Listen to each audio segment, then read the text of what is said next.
আমার ভাই আবু সাইদ হাতে তার সামান্য একটি লাঠি ছিল, কোনো বন্দুক ছিল না, বুক পেতে দিয়েছে। এই বুকের উপরে যে গুলি চালিয়েছে সে নর পশু ছাড়া কিছু হতে পারে না।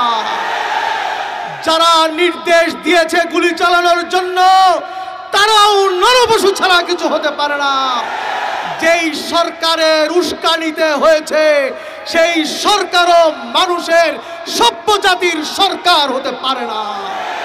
এরকম অসভ্য সরকার, অসভ্য সরকার বাংলাদেশের মধ্যে একটি স্বাধীন দেশে থাকতে পারে না, থাকতে পারে না, থাকতে পারে না। বিশ্ব দরবার, বিশ্ব মিডিয়ায় যখন বিশ্ববাসী যখন এই দৃশ্য দেখেছে আমরা লজ্জিত হয়েছি।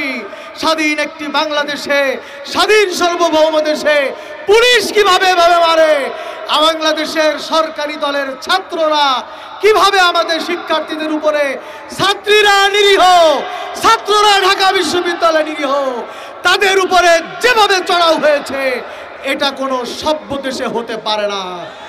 গতকালকে আমাদের প্রধানমন্ত্রী বক্তব্য দিয়েছেন, কাঁদো কাঁদো ভাব দেখিয়েছেন।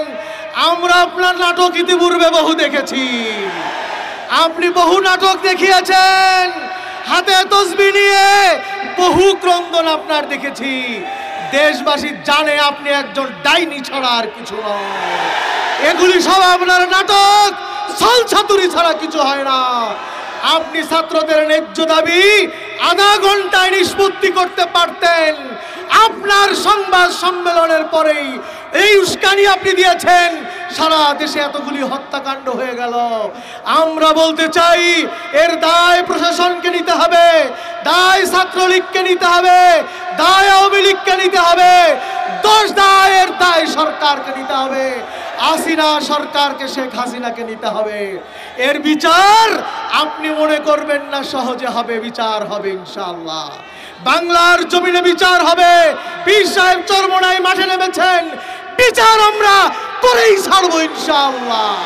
জনগণের আদালতে আপনার বিচার হবে ইনশাআল্লাহ।